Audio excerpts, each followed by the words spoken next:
Assalamualaikum warahmatullahi wabarakatuh.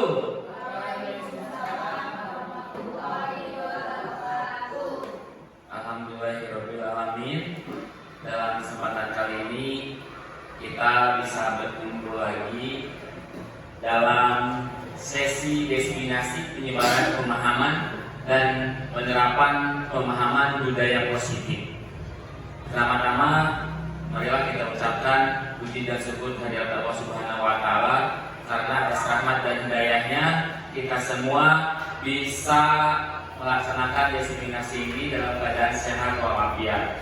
Salawat serta salam semoga tetap terlimpah curahkan ke Nabi kita Muhammad Shallallahu Alaihi Wasallam dan tetap mengalir kepada saudaranya, pada sahabatnya dan kepada kita selaku umatnya. Bapak Ibu guru hebat, sekali lagi saya ucapkan banyak terima kasih. Bapak Ibu sudah mau meluangkan waktunya untuk menghadiri acara diseminasi ini. Dan mungkin juga ada beberapa yang mengajar, yang mengajarnya sedikit ditinggalkan dulu. Saya ucapkan terima kasih. Tadi saya sudah berikan air buat penyetar biar gak ngantuk ya Bu Ibu ya. Silahkan sambil diisi airnya. Ibu, perkenalkan nama saya Irwan Ripaldi. Saya adalah CGP calon guru penggerak angkatan 11 Kota Bogor. Mudah-mudahan setelah saya bisa menular kepada guru-gurunya, guru-guru yang lain di SDN Kampung Rambutan, ada CGP yang lainnya agar sekolah kita bisa berkembang, kompetensi gurunya juga bisa berkembang. Dalam kesempatan kali ini saya akan sedikit memaparkan tentang budaya positif, ya Bu Ibu. Tetapi sebelum dimulai, biar gak ngantuk, biar pikirannya mulai terbuka, saya ada SPP dulu ya Bu Ibu. Siapa yang mau mulai duluan? Kita tebak-tebakan. Tebak-tebakannya gampang nih. Tebak-tebakannya adalah nyanyi lagu. Gak nyanyi misalnya, nggak hanya mengucapkan lirik lagu tanpa nada, ya, lirik lagu tanpa nada. Nanti Bapak Ibu tebak lagunya apa, ya, oke ya? Siap ya? Siapa yang mau duluan? Oh, you mau duluan? Oh, Pak Boy nih yang suka nyanyi, Pak Boy. Cuma mengucapkan liriknya saja tanpa nadanya, ya, Pak Boy. Mungkin hanya beberapa kalimat saja. Ya, ayo Pak Boy. Katanya doang. Iya. Berapa liriknya? Maksimal. Satu bait aja, nggak usah banyak-banyak. Lagunya bebas. Lagunya bebas. Lagu misalkan lagu nasional. Boleh, lagu nasional boleh. Lagu Sunda boleh, misalnya bahasa Inggris boleh. Nanti Bapak Ibu yang bisa lagunya. Boleh lagu nasional. Mumpung nggak ada sambung.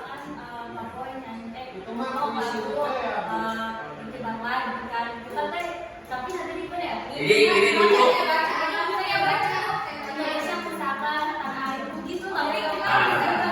Iya, betul. Kita ini aja deh kasih tema aja ya, lagunya lagu nasional karena berhubung ini 17 Agustus. Rasa nasionalisme kita masih tinggi. Oke Pak Boy? Siap. Siap.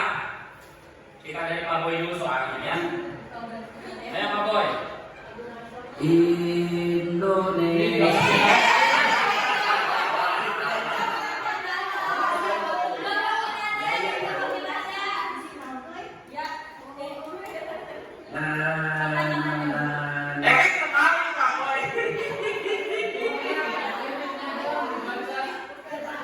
Jangan. Oke. Ya, siap. Indonesia pusaka, Indonesia tercinta. Bukan. Lanjut tuh Pak Boy, lanjut Pak Boy. Liriknya lanjut. Indonesia pusaka, Indonesia tercinta, tanah air pasti jaya untuk selama-lamanya. Nah, kira-kira lagu apa? Ada yang hafal? Weti apa judulnya Weti? Judulnya dulu apa? Indonesia pusaka.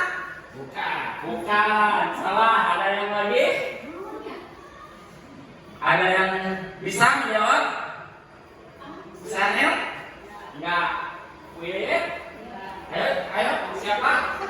Lalu Pak Boy. Butati angkat tangan. Butati apa Butati? Satu nusa satu bangsa.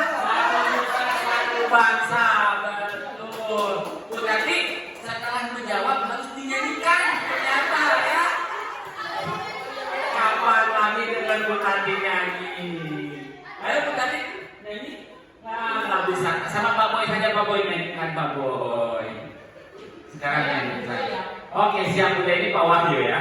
Satu nusa, satu bangsa, satu bahasa kita, tanah air pasti jaya untuk selama-lamanya. Indonesia pusaka, Indonesia tercinta, nusa bangsa dan bahasa kita bela bersama. Oke, tepuk tangan buat Pak Boy. Berikutnya Pak Wahyu, Pak Wahyu. Siap.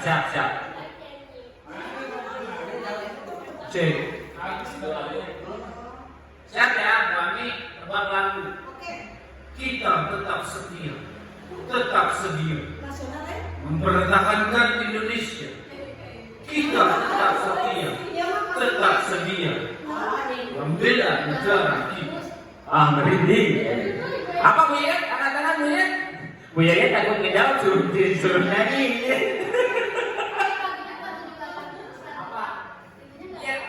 Pirangan 17 Agustus. Judulnya apa? Butati udah berarti yang lain Butati. Yang lain apa? Hari Merdeka. Betul, nyanyi. Wah.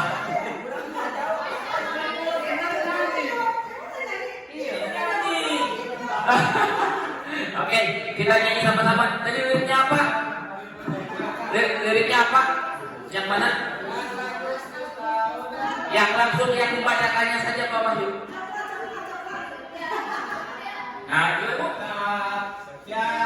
tetap sedia mempertahankan Indonesia.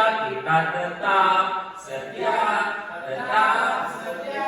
membela negara kita. Oke, tepuk tangan buat Pak Wahyu. Jadi mau kita lanjut ini dulu. Nanti kita sambung Bu Eti ya. Kita sambung ya.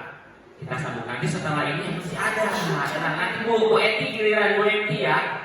Oke, baik. Bapak Ibu pasti sudah mendengar apa itu atau pernah mendengar budaya positif. Pasti udah nggak asing di telinganya. Apa itu budaya positif? Ada yang tahu? Kebiasaan. Tadi kata Pak Boy, budaya yang baik, kebiasaan yang baik. Ya, apa lagi? Karakter yang baik. Apa lagi? Ada lagi?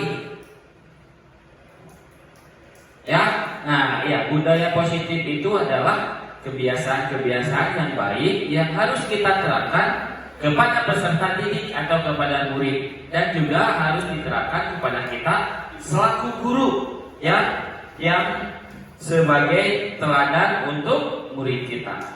Nah, untuk konsep inti budaya positif ada 8 konsep. Yang pertama ada perubahan paradigma belajar, kemudian ada disiplin positif, ada nilai kebajikan, ada kebutuhan dasar manusia, motivasi perilaku manusia, posisi kontrol guru, keyakinan kelas, dan yang terakhir ada segitiga restitusi. Jadi hari ini kita akan membahas 8 konsep inti budaya positif. Baik, Ibu, kita lanjut ya. Nah, ada pembelajaran paradigma baru. Apa itu pembelajaran paradigma baru?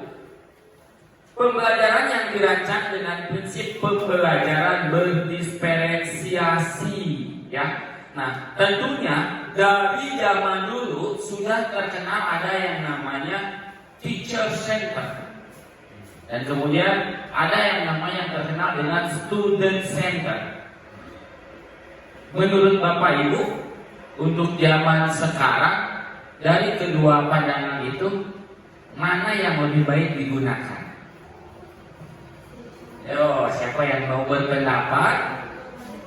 Babi mau? Wendy mau? Teacher center itu pembelajaran yang berpusat pada guru dan pembelajaran yang berpusat pada murid. Siapa yang mau jawab?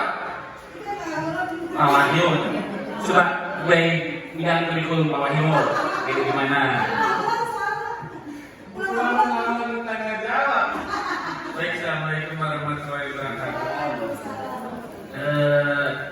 Kalau menurut saya, kalau untuk pada zaman sekarang ini adalah pembelajaran yang dimana dia berpusat kepada murid. Jadi murid itu, jadi guru itu dia sebagai fasilitator, bukan satu-satunya sumber belajar.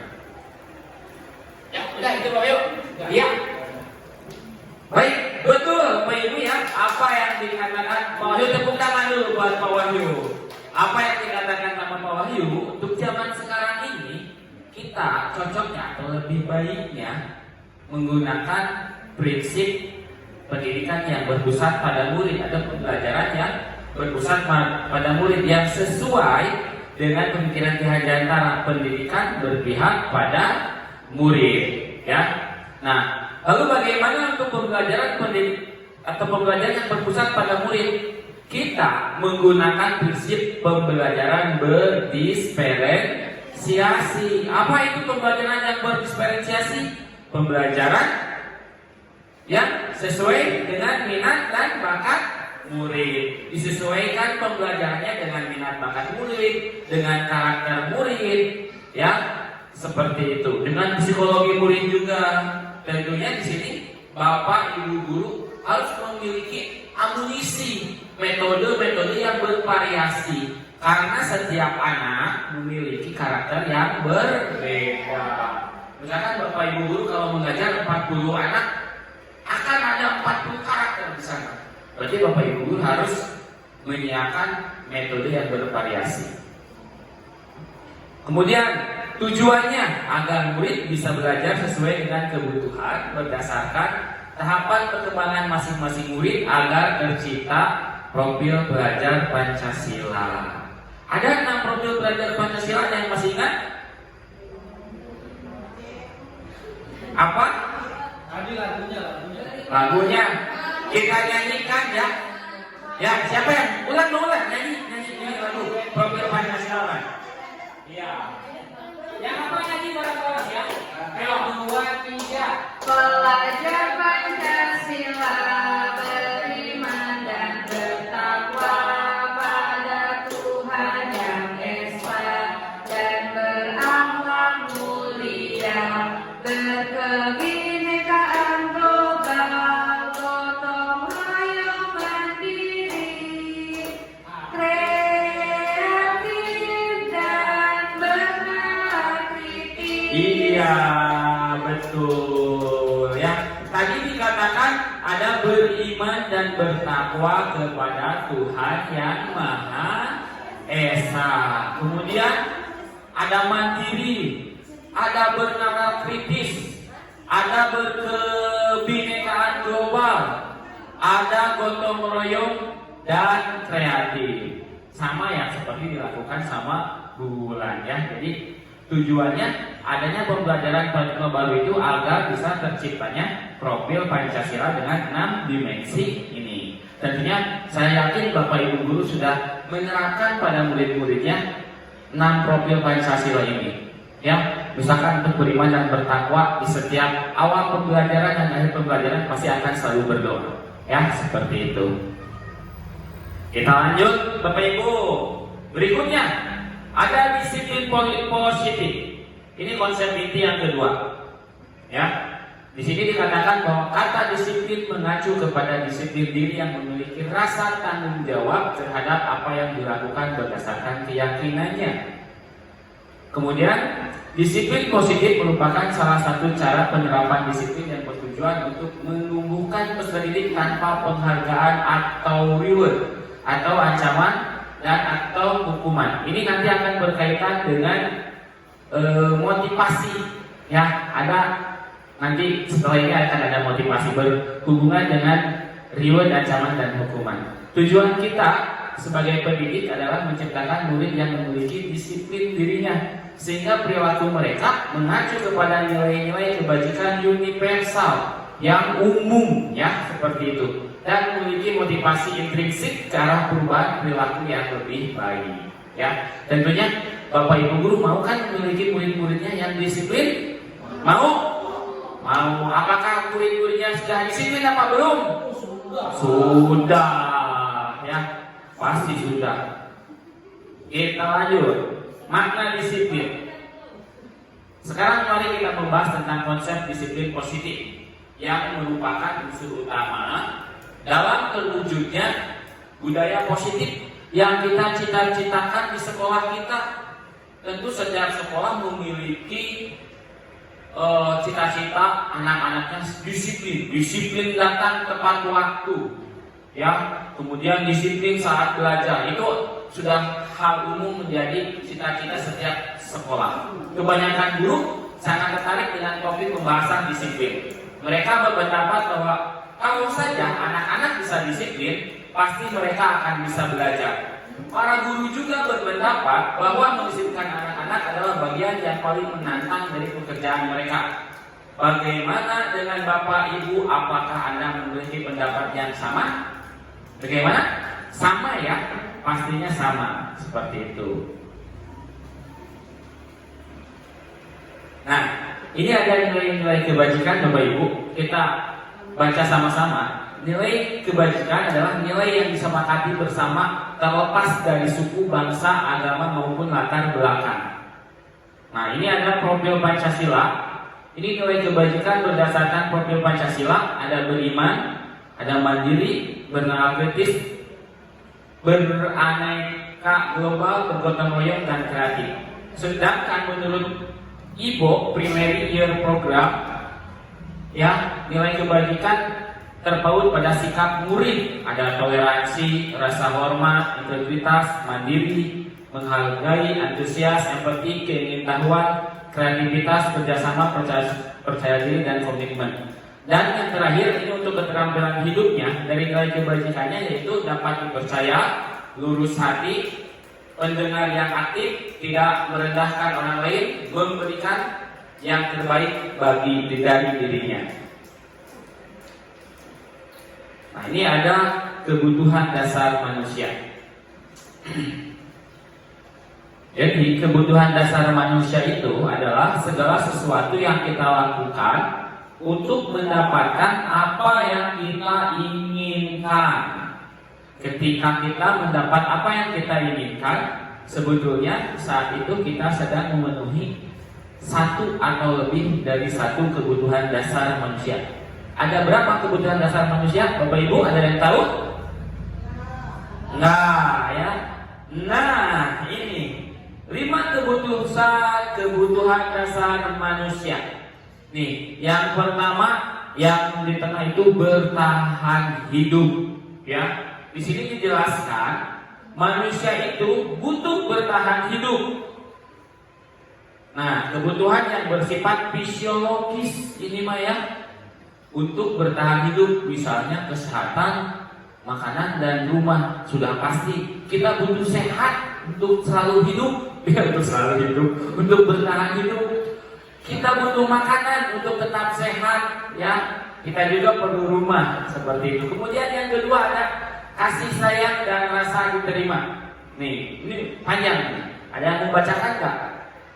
Nggak, ya saya aja yang baca. Siap, misalnya. Ya, misalnya yang bacakan, misalnya jelaskan. Iya, bacakan misalnya. Yang kedua, kasih sayang dan rasa diterima atau kebutuhan untuk diterima. Kebutuhan ini dan 3 kebutuhan berikutnya adalah kebutuhan psikologis. Kebutuhan untuk disayangi dan diterima meliputi kebutuhan akan hubungan dan koneksi sosial, kebutuhan untuk memberi dan menerima kasih sayang, dan kebutuhan untuk merasa menjadi bagian dari suatu kelompok.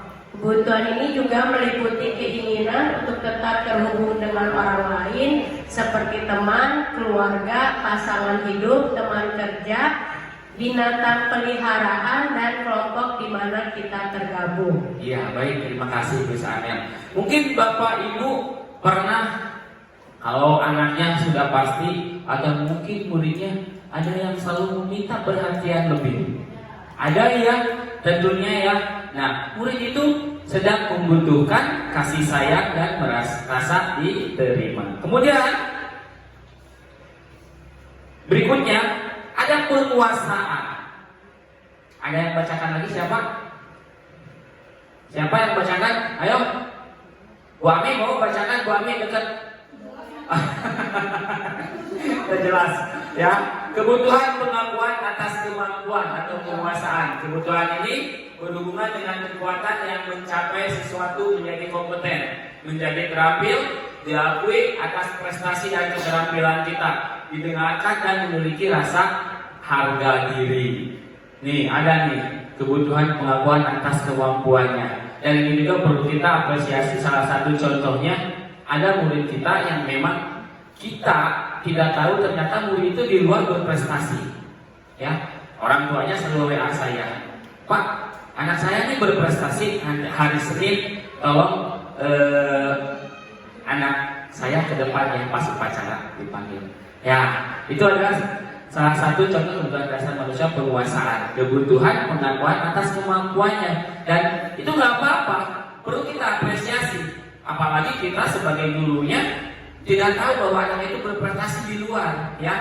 Nah, makanya kita juga perlu diapresiasi itu sebagai penguasaan atau kebutuhan pengakuan kemampuan. Kemudian yang keempat, kebebasan.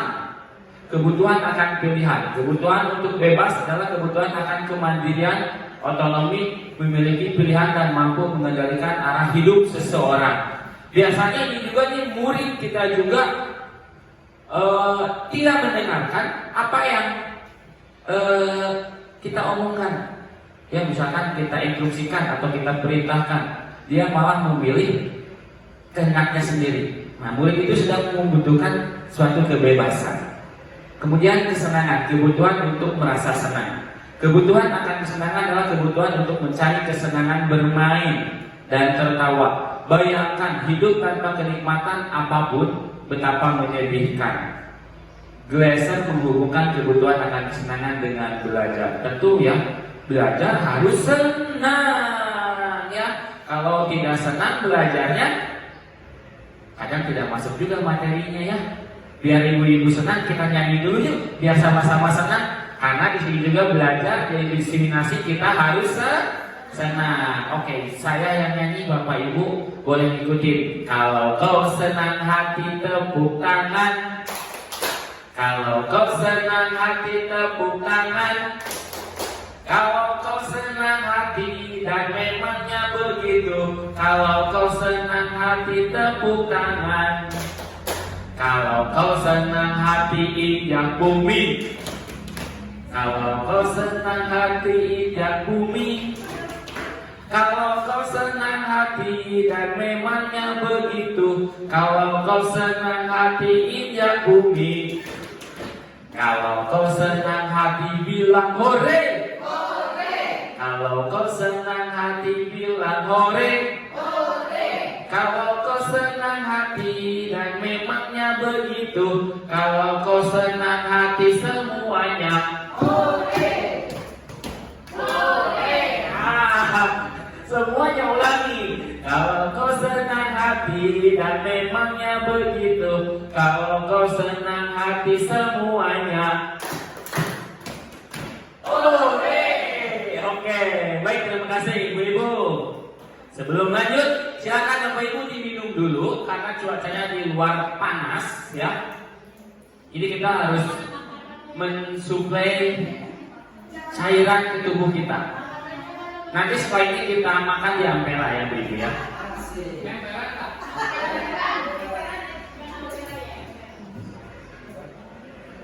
Nah, ini seperti yang tadi saya bilang, ada tentang motivasi perilaku manusia.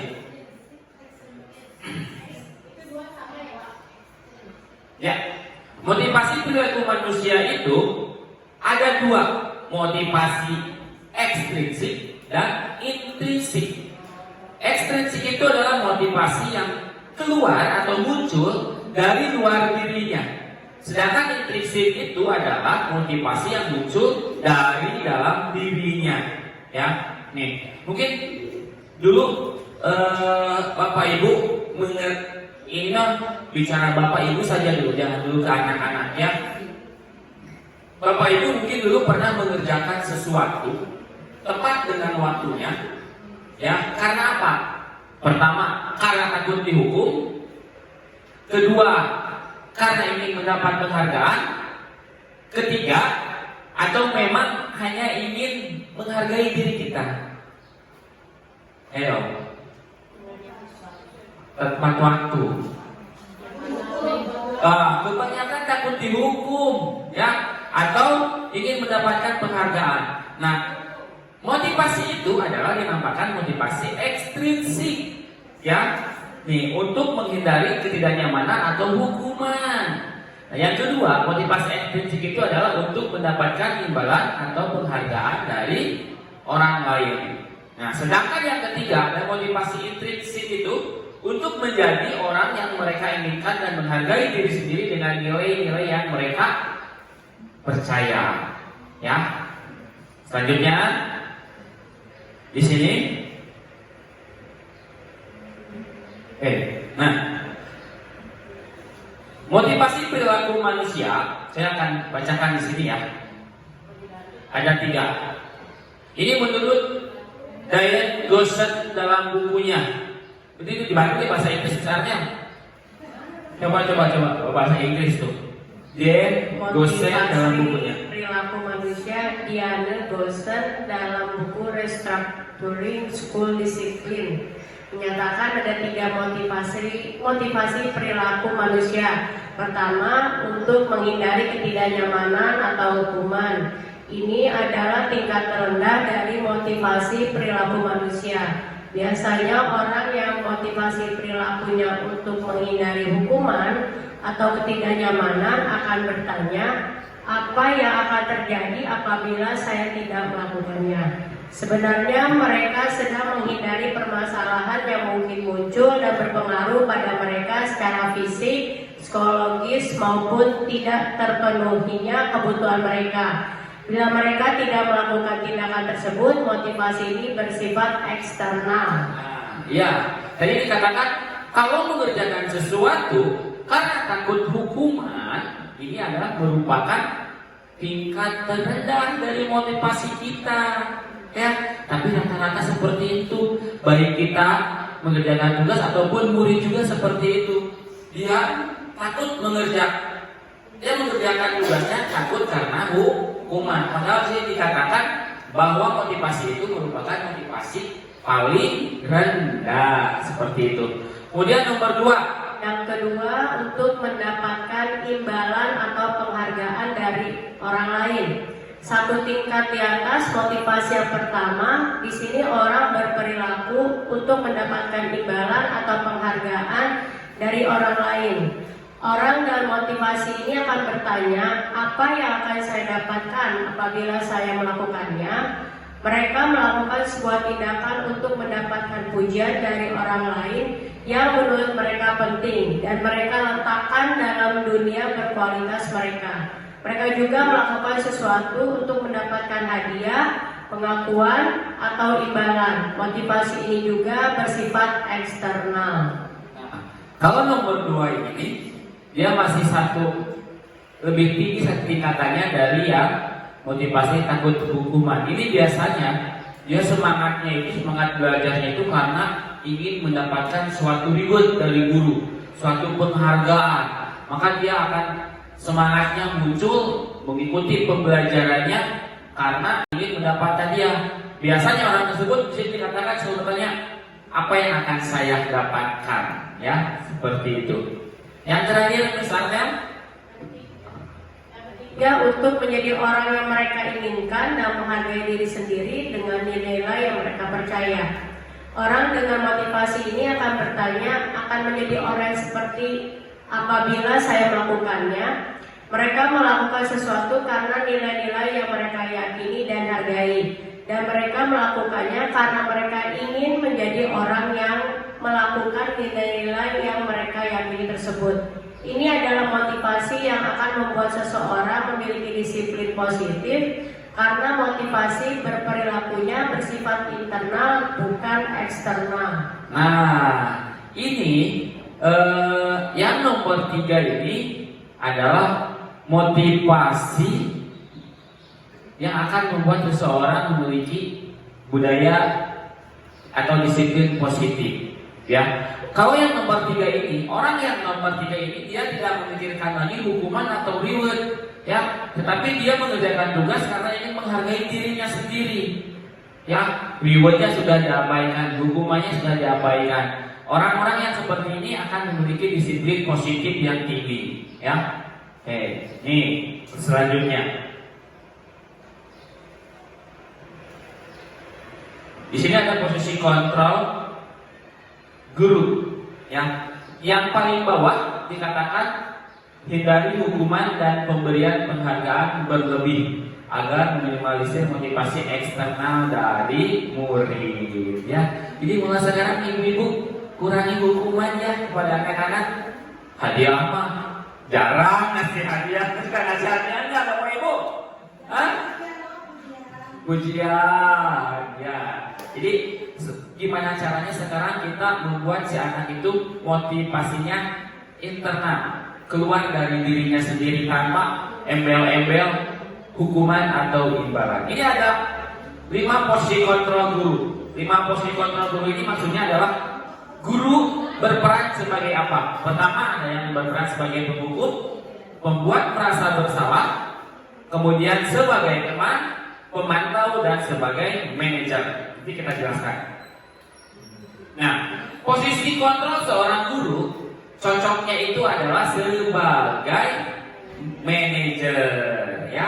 Guru berbuat sesuatu bersama murid, mempersilahkan murid bertanggung jawab perilakunya dan mendukung murid agar dapat menemukan solusi atas permasalahannya sendiri.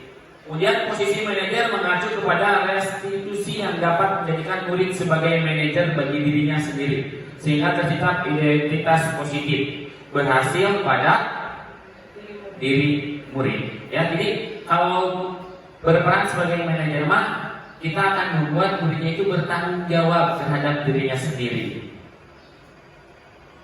Nah, baik. Ini selanjutnya ada keyakinan kelas. Bapak Ibu sudah membuat keyakinan kelas belum? Kalau dulu namanya peraturan kelas, ya. Kemudian bergeser menjadi kesepakatan kelas. Kalau di CGP itu namanya adalah keyakinan kelas. Keyakinan kelas adalah nilai-nilai kebajikan atau prinsip-prinsip universal yang disepakati bersama. Ya, sama dengan kesepakatan kelas ya, disepakati bersama.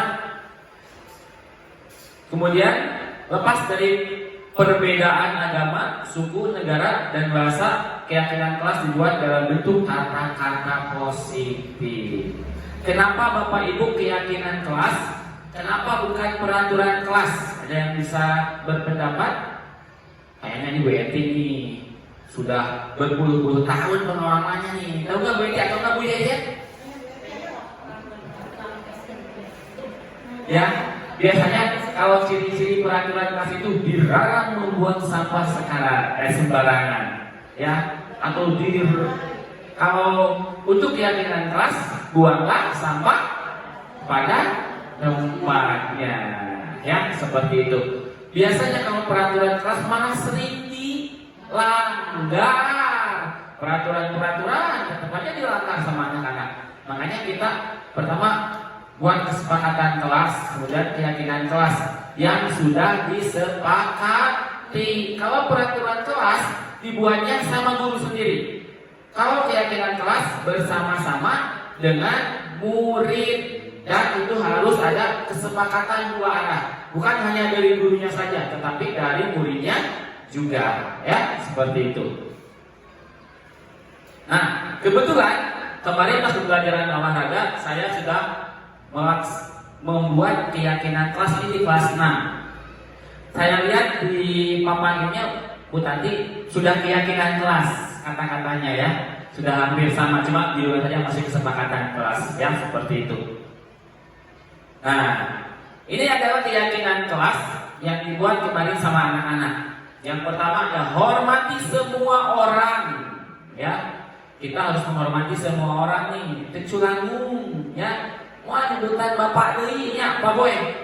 Ya, baru datang. Kalau sudah menghormati semua orang, semua muridnya, semua teman-temannya, tidak akan ada bullying lagi. Jujur dan bertanggung jawab. Nah, ini bertanggung jawab atas kelasnya, atas dirinya, atas tugas-tugasnya. Kerjasama dan kolaborasi. Berusaha yang terbaik, berani mengungkapkan pendapat, tepat waktu dan disiplin. Nah, biasanya nih kita akan selalu banyak di sini permasalahan-permasalahan yang terjadi. Tepat waktu dan kedisiplinan anak-anak itu ya. Kemudian ada peduli dan empati, lingkungan belajar yang aman. Lingkungan belajar yang aman itu aman dan nyaman, suasana kelasnya bersih. Berarti itu termasuknya kebersihan atau yang tadi itu membuang sampah pada tempatnya, menghargai proses belajar ya. Ini hasil kemarin saya membuat keyakinan kelas. Ini ada segitiga restitusi. Kita sudah mulai ke materi terakhir, Bapak Ibu. Saya lihat dulu berasanya. Ya, ini ada segitiga restitusi.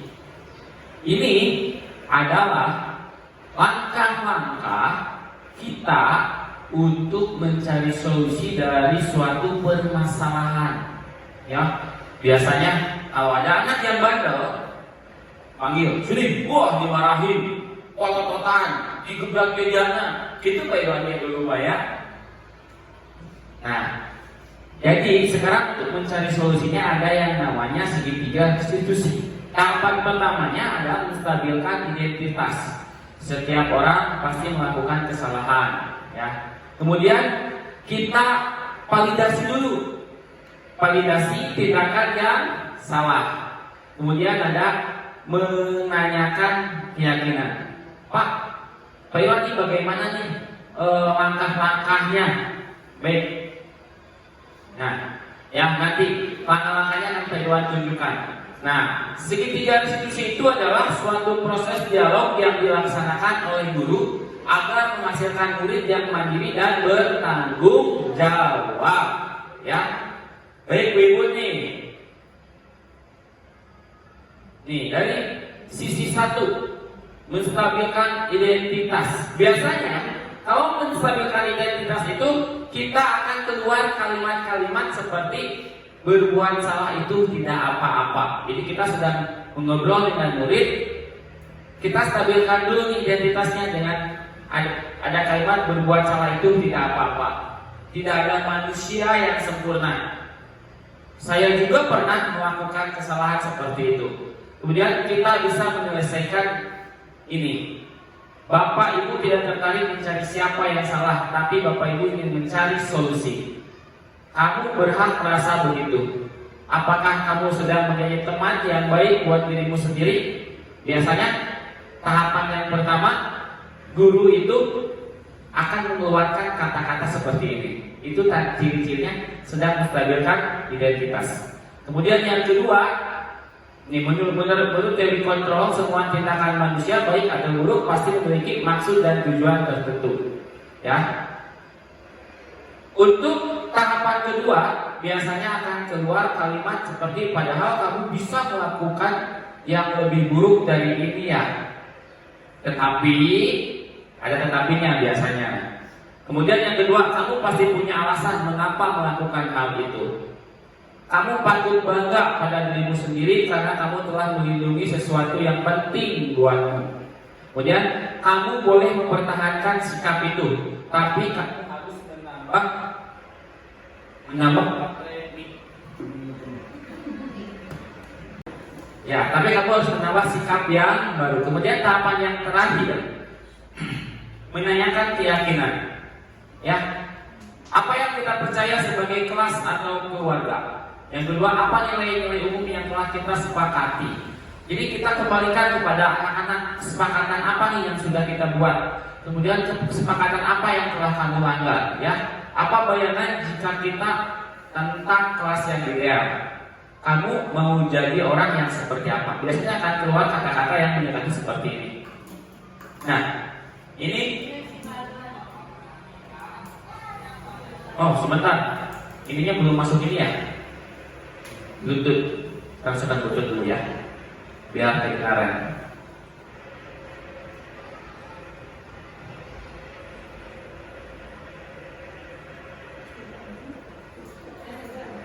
Ada yang masih masuk ya Bluetooth yang bersifat?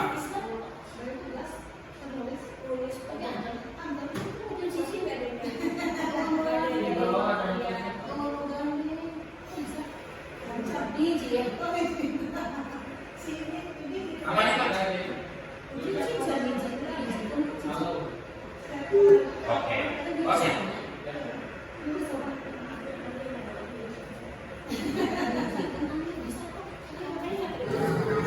Bapak perhatikan, Bapak Ibu perhatikan. Ini contoh saya Kemudian sekarang. Bapak Ibu mendapat laporan dari kelasmu bahwa kamu sering datang terlambat. Kira-kira yang kamu ingat berapa kali kamu sering datang terlambat ke sekolah? Oh, hampir setiap hari ya? Nih, seperti ini. Dan bahwa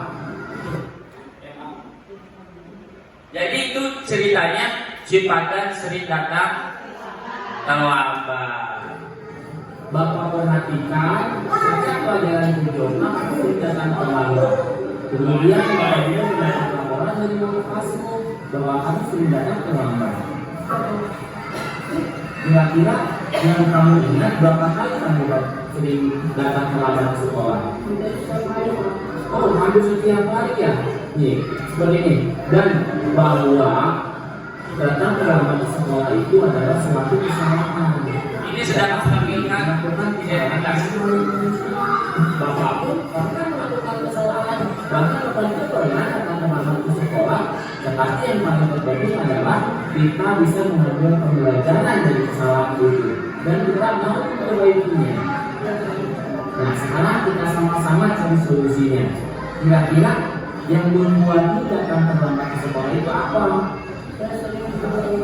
Nah, ini tahapan validasi tindakan. Oh, sering terlalu main HP. Punya kamu tidur terlalu malam dan kamu bangunnya kesiangan. Kira-kira datang terlambat ke sekolah itu adalah keyakinan mana yang kamu langgar? Nah, betul. Sekarang menurutku disiplin itu penting gak buat kamu? Betul sekali. Disiplin dan menghargai waktu itu sangat penting buat kita karena dengan disiplin kita bisa menghargai teman-teman. Kemudian juga kita bisa melatih rasa kepedulian kita terhadap teman-teman dan dengan disiplin waktu pekerjaan kita tidak menutup ya dan ya.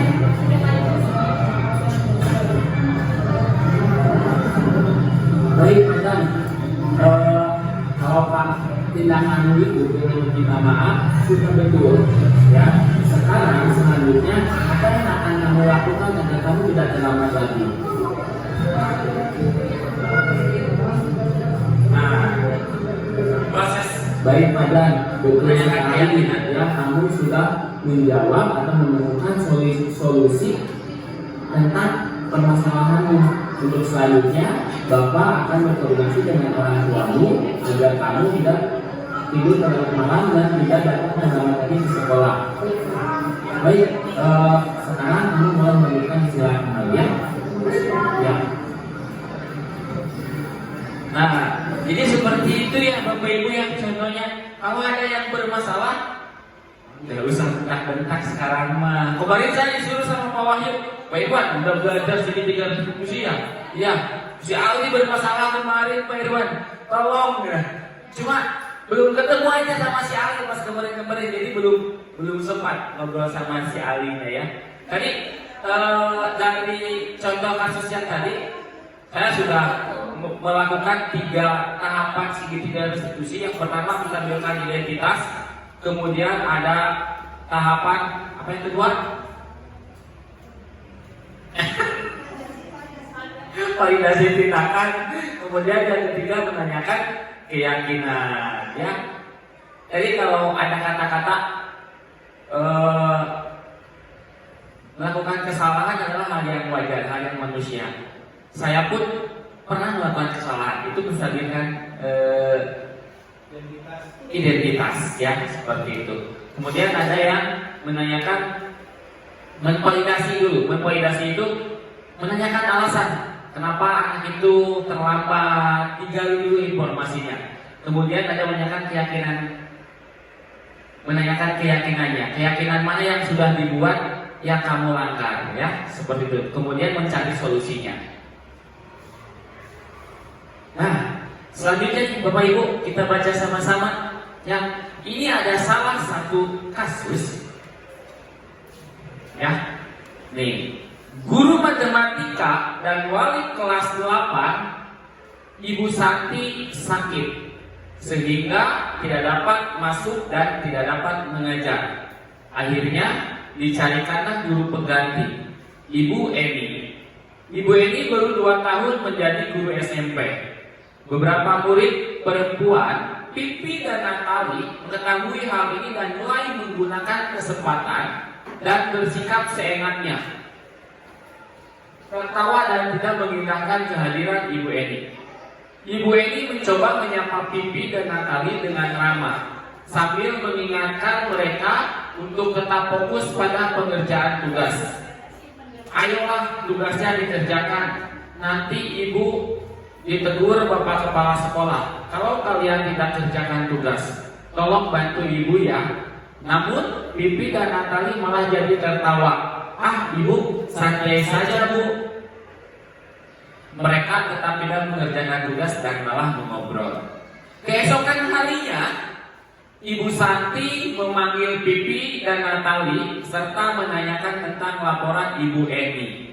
Ibu Santi menanyakan apakah mereka bersedia melakukan atau memperbaiki masalah yang ada.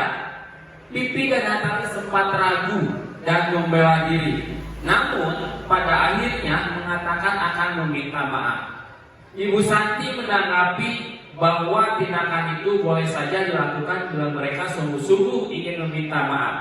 Namun Ibu Santi menanyakan kembali apa yang mereka bisa lakukan untuk menggantikan rasa tidak dihormati Ibu Santi. Baik Pipi maupun Natali mengakui bahwa perilaku mereka tidak sesuai dengan keyakinan kelas. Ibu Santi melanjutkan kembali apa yang akan mereka lakukan untuk memperbaiki masalah. Apakah ada gagasan? Setelah berpikir sejenak, Natali dan Pipi mengusulkan bagaimana kalau mereka mengadakan sebuah diskusi kelompok dengan teman-teman kelasnya. Tema yang mereka pilih adalah penerapan keyakinan kelas, terutama tentang sikap saling menghormati dan bagaimana penerapannya di kehidupan sehari-hari di sekolah. Usulan kedua adalah mengirim email kepada Ibu Eni tentang gagasan mereka tersebut. Mereka pun memberitahu Ibu Eni bahwa mereka telah memberitahu kepala sekolah Pak Hasan melalui waktu ada ketiadaan guru, maka mereka akan mengusulkan Ibu Eni sebagai guru pengganti. Baik Bapak Ibu, saya kasih waktu 2 menit Bapak Ibu untuk membaca ulang, untuk didalami lagi ceritanya. Karena setelah ini akan ada pertanyaan terkait ini. Coba, saya kasih waktu 2 menit ya. Nah, mulai dari sekarang.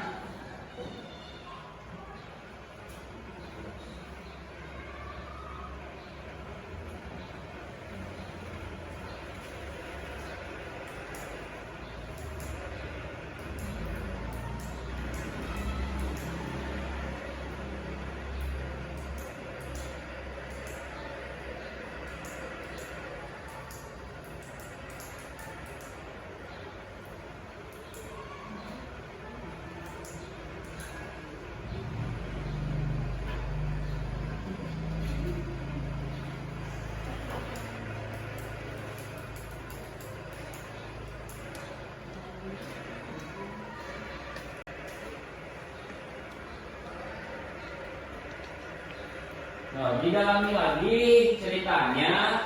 Takutnya tadi Pak Irwan bacakan malah nggak ngerti ceritanya ya. Udah Bapak Ibu? Udah ya? Udah belum? Belum. Baik, nanti Pak Iwan akan lihatin lagi contoh kasus yang ini. Sekarang kita akan pertanyaan dulu. Nih ada lembar kerja. Bapak Ibu nanti berkelompok ya. Nih satu kelompok satu kertas, hati-hati basah. Nih satu kelompok satu kertas. Dalam kasus di atas, langkah-langkah restitusi apa saja yang sudah dijalankan oleh Ibu Santi ya. Jadi nanti kita fokus nomor 1 aja. Langkah-langkah restitusi apa saja yang sudah dijalankan oleh Ibu Santi. Kalau misalkan menstabilkan identitas, kalimat yang mana yang Ibu Santi menunjukkan menstabilkan identitas ya? Kan ada 3 langkah-langkahnya tadi. Nih. Ayo, coba berkelompok. Nah, saya ulangi lagi nih kasusnya.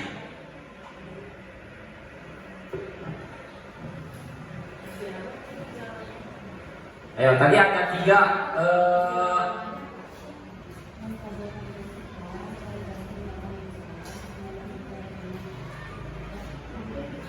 ya, betul.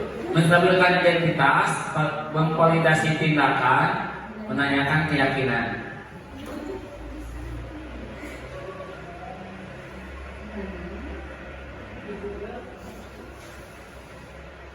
Coba, boleh di Google, boleh.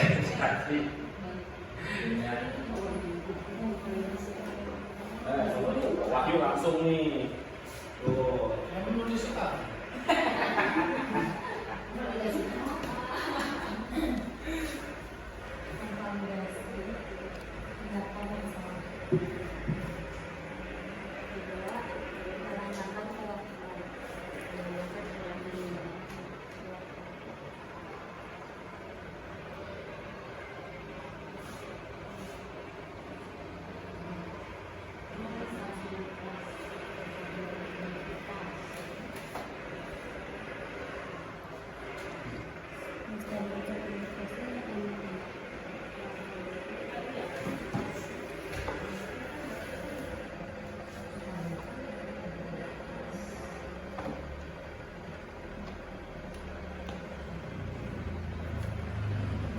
Jadi kalau menstabilkan identitas itu biasanya identik dengan tidak apa-apa, melakukan kesalahan, itu hal yang manusiawi seperti itu.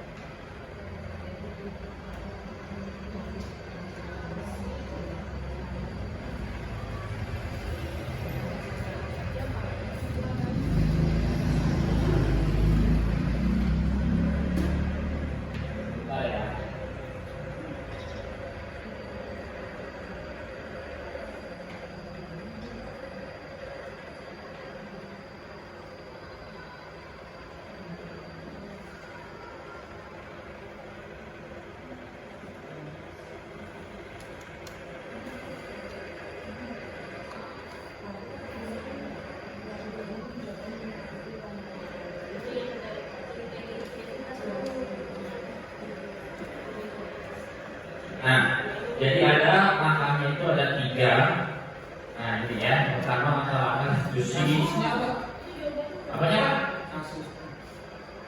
Oh, kalau kasusnya lagi yang tadi ya.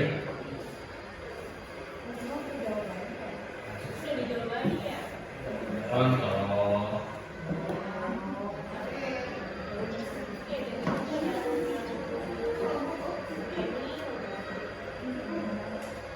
Nah, ini kasus. Jadi buat 3 langkah seperti itu.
Bapak Ibu? Sudah?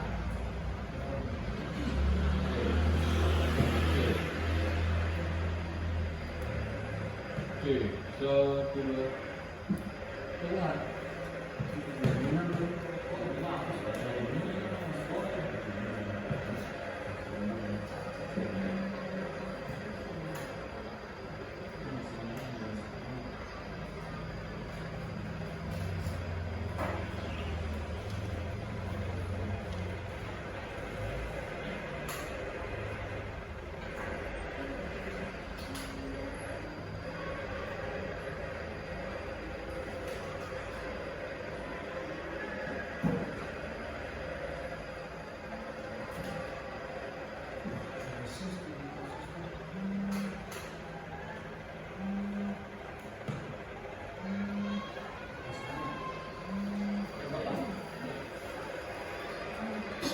Apa jawaban Anda?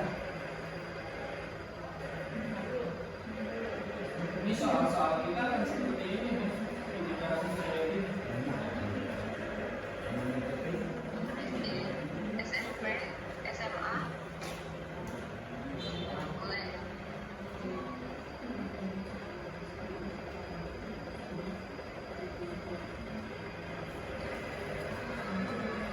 SD terdepan.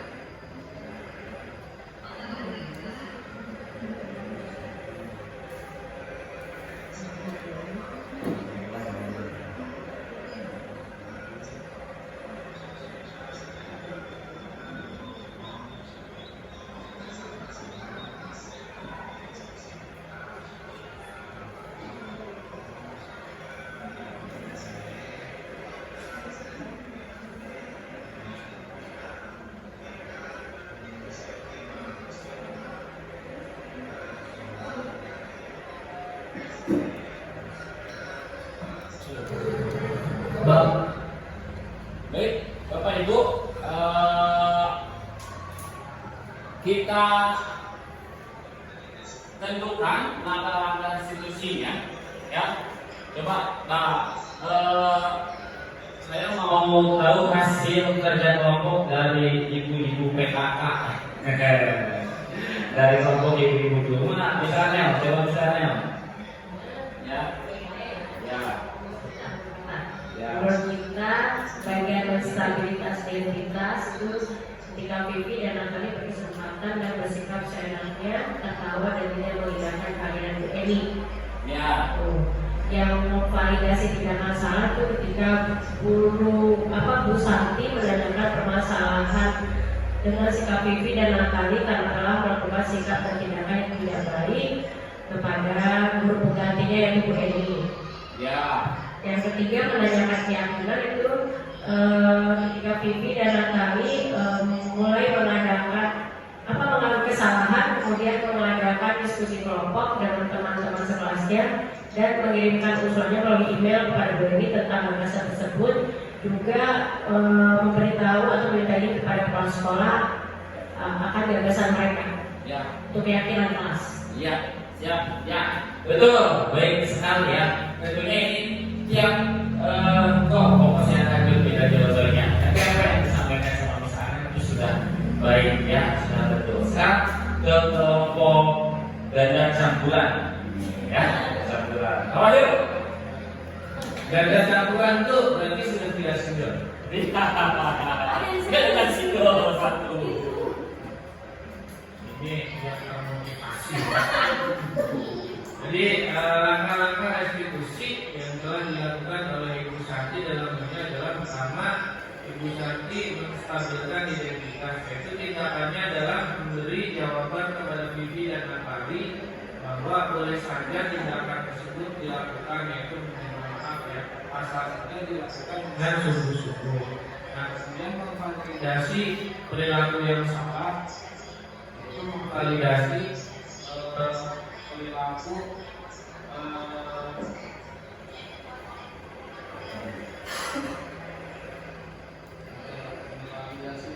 yang salah, yaitu tentang sikap perasaan tidak dihormati dan diterima oleh Ibu Eni.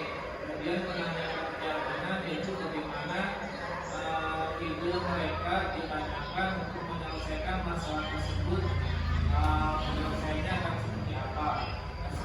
untuk jawaban. Iya, baik, betul sekali ya apa yang disampaikan sama kelompok Pak Wahyu dan kelompok Bu Anel tadi. Jadi sudah tahu bagaimana langkah-langkah restitusi yang dijalankan oleh Ibu Santi. Ya, mudah-mudahan nanti juga kedepannya jadi kita bisa menerapkan langkah-langkah tersebut di sekolah kita. Ya, kita lanjut ya.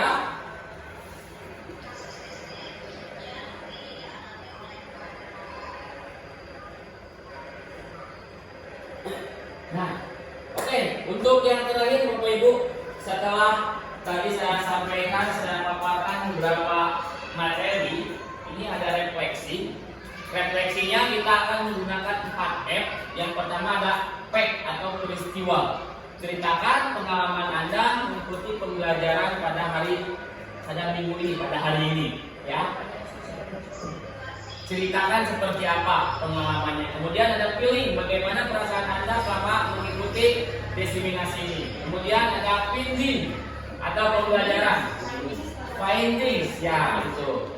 Pelajaran apa yang saya dapat dan dari proses ini, apa hal baru yang saya ketahui tentang mengenali diri saya setelah proses ini. Kemudian ada penerapan. Apa yang bisa saya lakukan untuk kedepannya terkait materi ini? Siapa yang satu orang satu aja dari fact dulu, siapa ini? Ayo, ini belum? Ayo, fact siapa dulu? Ya, dari peristiwa. Ini mah yang menceritakan saja hari ini kita ngapain saja seperti itu. Ayo, siapa? Wede? Mau Wede? Ayo, Pak Wahyu nih. Ini Pak Wahyu tuh udah gerak-geraknya nih, Pak Wahyu. Ya, Pak Wahyu semuanya aja kita Pak Wahyu. Pengalaman ketika mengikuti pembelajaran tentang disiplin positif ini yaitu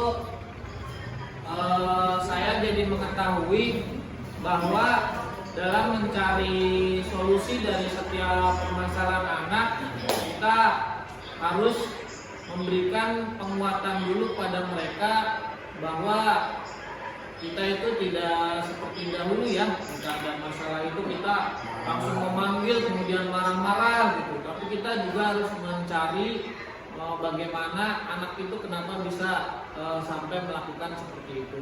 Nah, kemudian hal baiknya adalah saya jadi paham bahwa kita ini sama anak yang bermasalah itu kita jadi tidak ikut marah-marah, kan jadi merugikan diri sendiri juga. Ya, betul. Hambatan-hambatannya kalau menurut saya pribadi adalah bagaimana mengajak anak itu untuk bisa mau berbicara dekat dengan saya pribadi. Karena ada anak yang sangat menutup diri.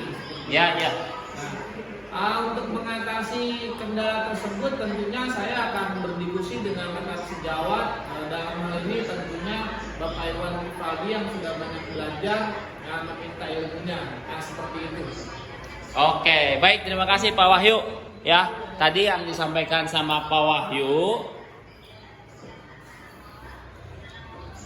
ada beberapa hambatan ya untuk menjalankan sebuah restitusi, yaitu bagaimana caranya agar si anak mau berbicara kepada kita.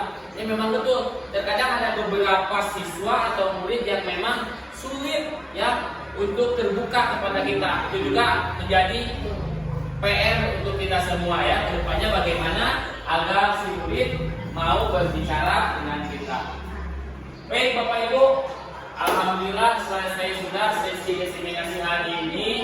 Saya ucapkan sekali lagi banyak terima kasih kepada Bapak Ibu sudah meluangkan waktunya untuk hadir ke sini.